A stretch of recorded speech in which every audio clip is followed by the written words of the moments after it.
Hello again. The Practical Animal channel is dedicated to the public understanding of the animal industry, aiming to provide tips that may give you the edge you need to nail the interview for that dream animal job. My name's Dr. John Beaumont, and every week I interview professional animal handlers and field scientists, asking about skills needed to do what they do. My goal is to ask my guests other questions that cannot be easily answered using an internet search. To meet today's guest, we go to Michigan in the United States. Kaitlyn Bohnet is the Executive Director of North Sky Raptor Sanctuary. She heads the sanctuary's education and rehabilitation programs, manages nutritional plans for raptors and owls of all ages, and is a display giver. Conservation of birds of prey is not for the squeamish, and neither is this programme. Working with birds of prey and living the wildlife looks like this.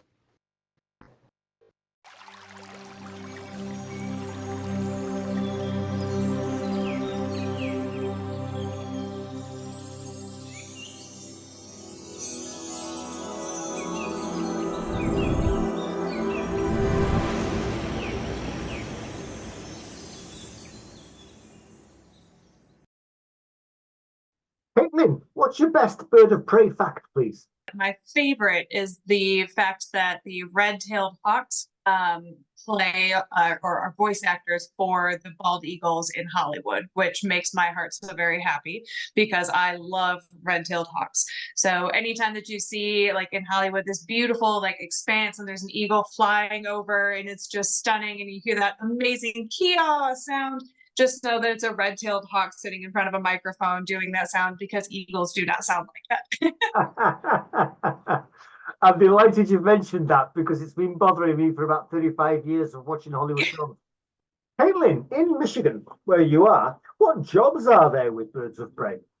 So there's obviously the veterinary aspect. We have an incredible orthopedic surgeon, and so she has done some incredible fixes, and she would be better able to speak in a clinical way on that particular side of things. But we work closely with the Michigan State University veterinary students. We present case studies and stuff to them. So and we only work with raptors. So we present raptor-based case studies for them. You don't need to have a job in birds of prey to work with birds of prey. So we do have a falconry community here in Michigan through the Michigan Hawking Club. So that's an option as well. Additionally, there's rehabilitation and educational opportunities, both at private facilities like our own, and then also more public facilities like our zoo statuses. So those are all the things that I can think of besides like conservation and research. We just coming up with all sorts of things now. There are two raptor banding locations here in Michigan, both along the flyway at the peninsulas. So the Mackinac Straits Raptor Watch has a banding unit, and then the Whitefish Point Bird Observatory also has a banding unit. So those would be other options. Oh, that's brilliant. That's great. Did you know that?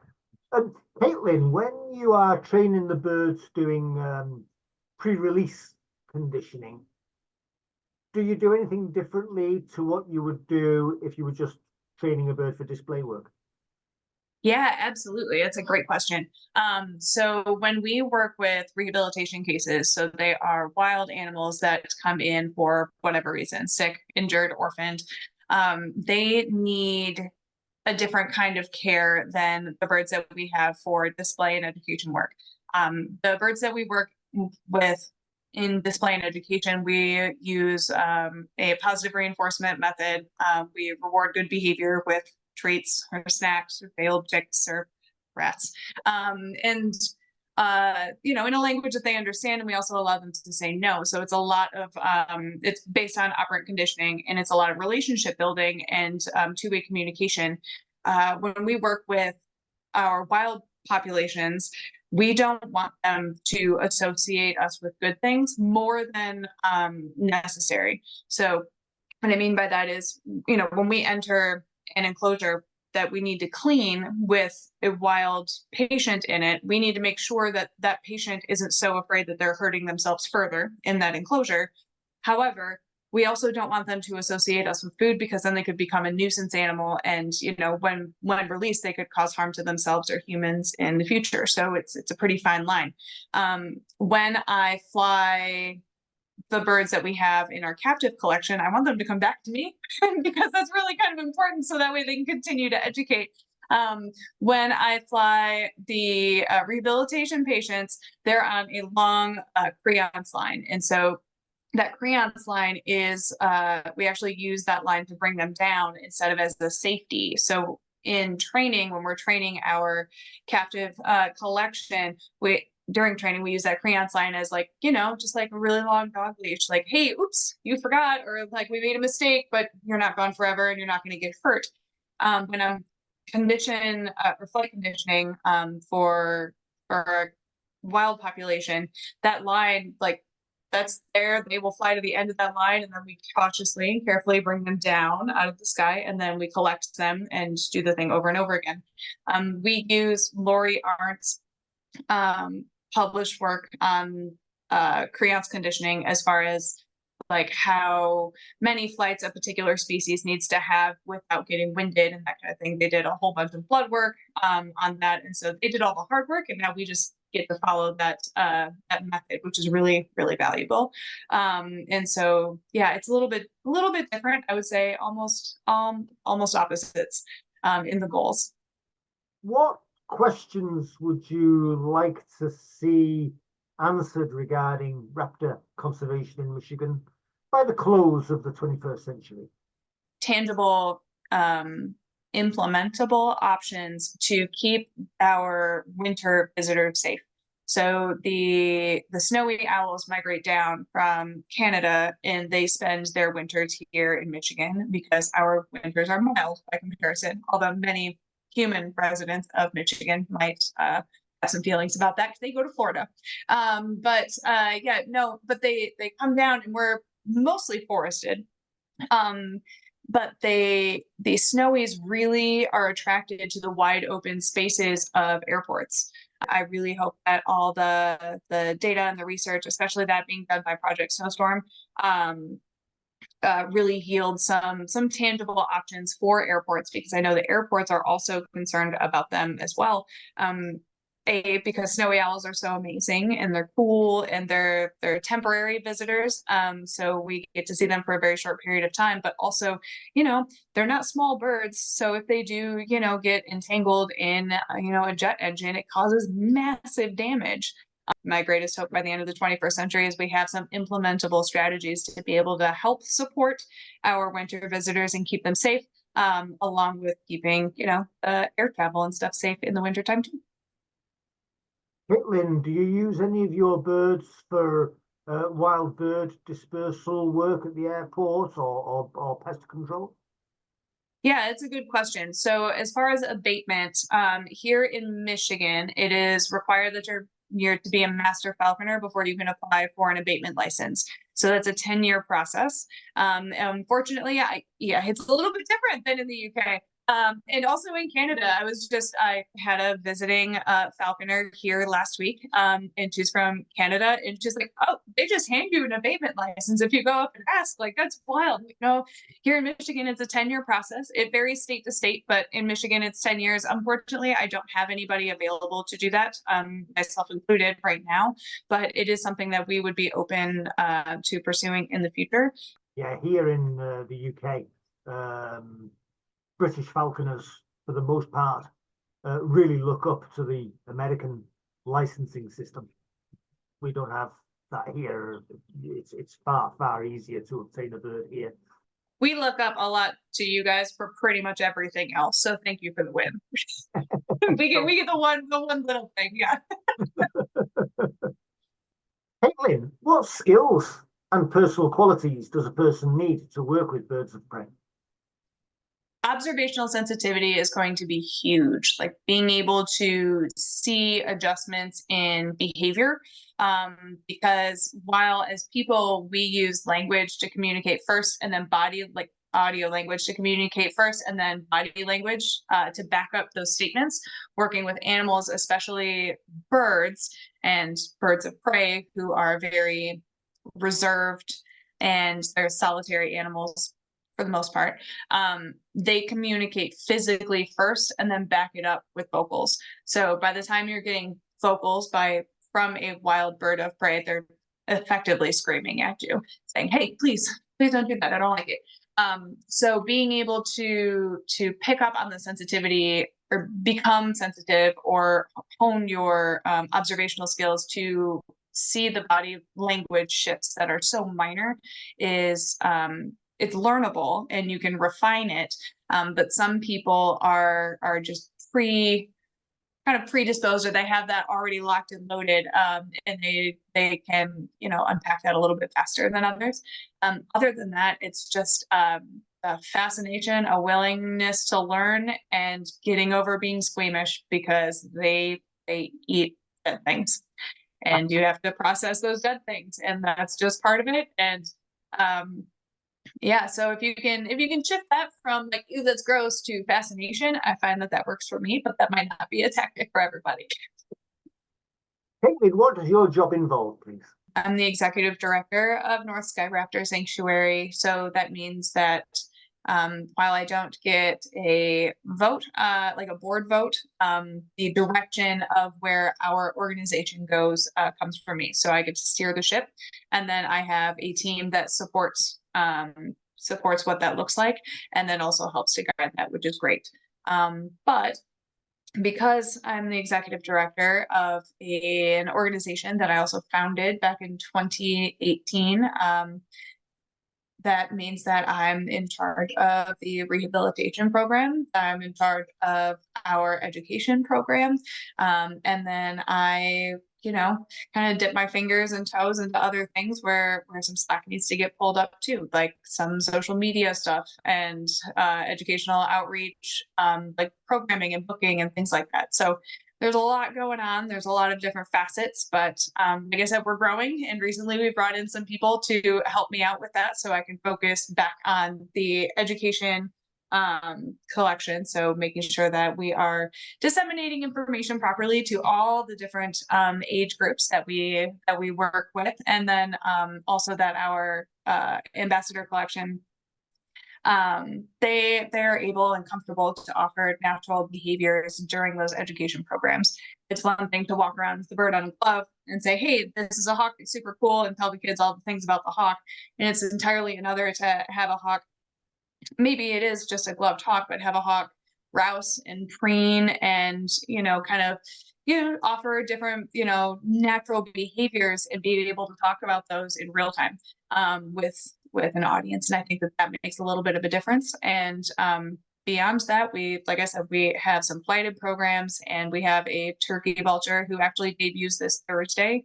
And he's new, and so his immediate handler is getting things together, but he doesn't wear any equipment. He totters around and investigates, and it's very cute. But what should candidates wear for an interview? It's a solid question. It depends on what the interview is for. I like to conduct working interviews because I feel like, I have a lot to do. So stopping to do an interview is like stopping what I'm doing to do an in-person interview is a little bit more difficult. But also it gives me a better understanding of where someone is at, both skill-wise, how they work, and communicative, like what their communication styles are. So I really love a working interview. And I make that really clear when we go through that process. So, you know, closed-toed shoes, something that is comfortable to work inside and outside in. And then I recommend a change of clothes if you're going to do anything fancy after, because really it's not clean work while we clean things.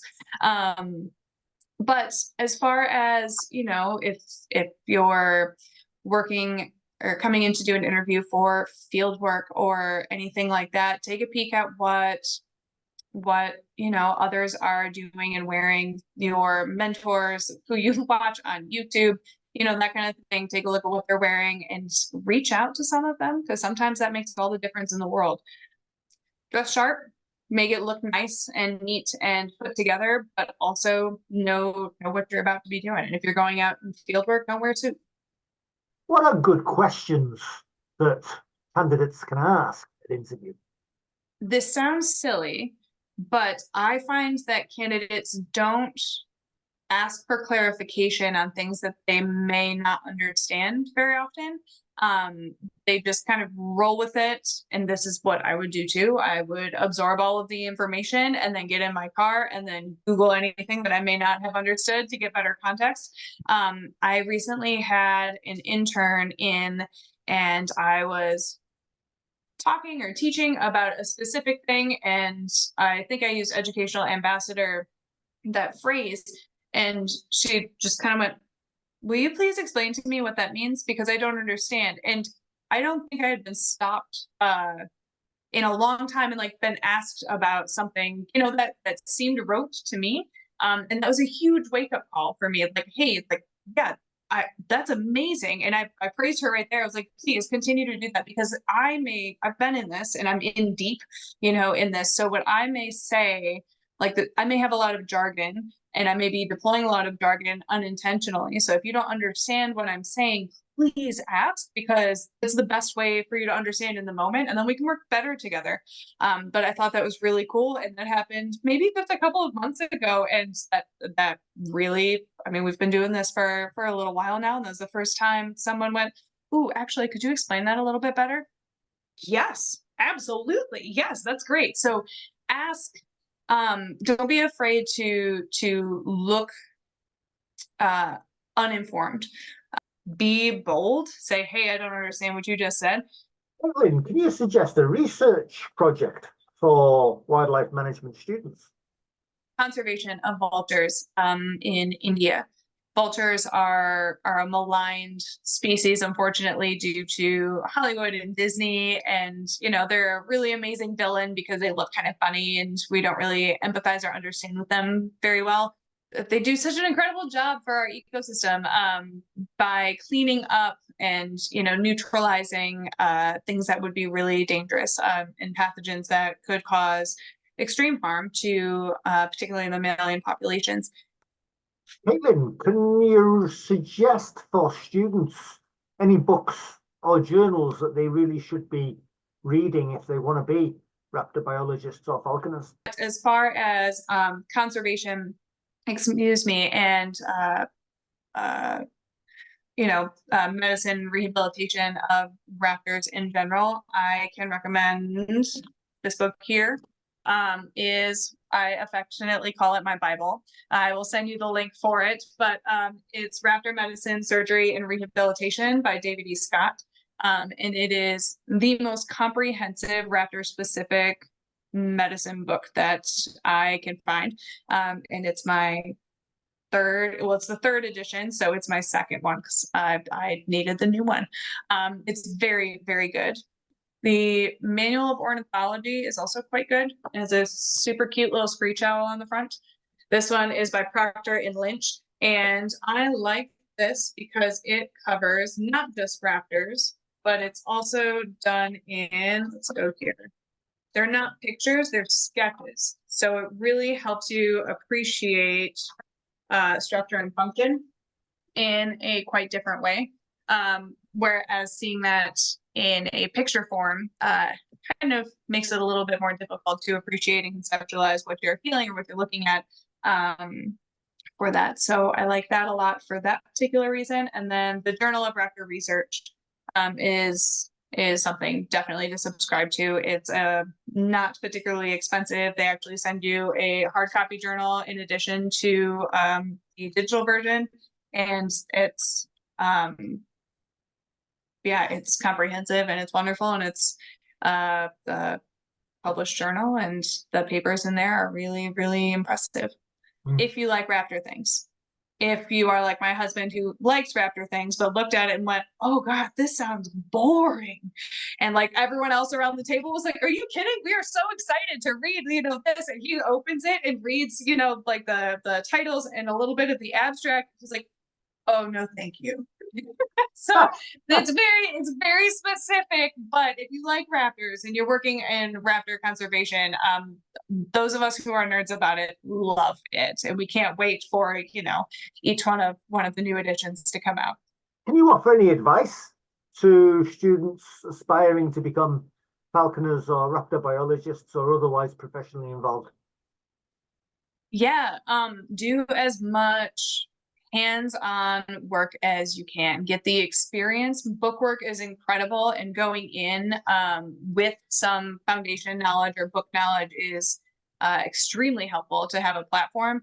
But being exposed to the things, whether it's going out and doing field work and observing, or bird counts, banding, rehabilitation work, working in an educational scope, just do your best to make the most of those in-person opportunities, because it will inform so much of what you want to do, because there are so many different options of what to do in this particular field. So the more exposure you have, the better opportunities you'll have to get bigger, better, longer, tenures and job contracts, but also know exactly what you want to be doing.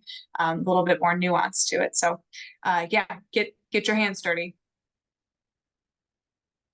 Kaitlyn, you are the founder and executive director at North Sky Raptor Sanctuary. Thank you very much for being on the Practical Animal channel. Kaitlyn Bohnet. Yes, thank you so much, John. I appreciate it. It's been a delight.